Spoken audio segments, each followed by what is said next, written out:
بظهوره النبي أحمد صلاتنا لمحمد ذلك الفضل من الله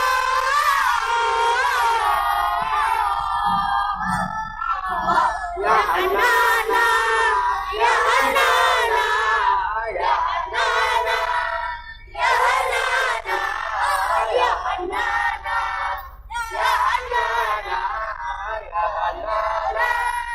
يا حنانا ظهر الدين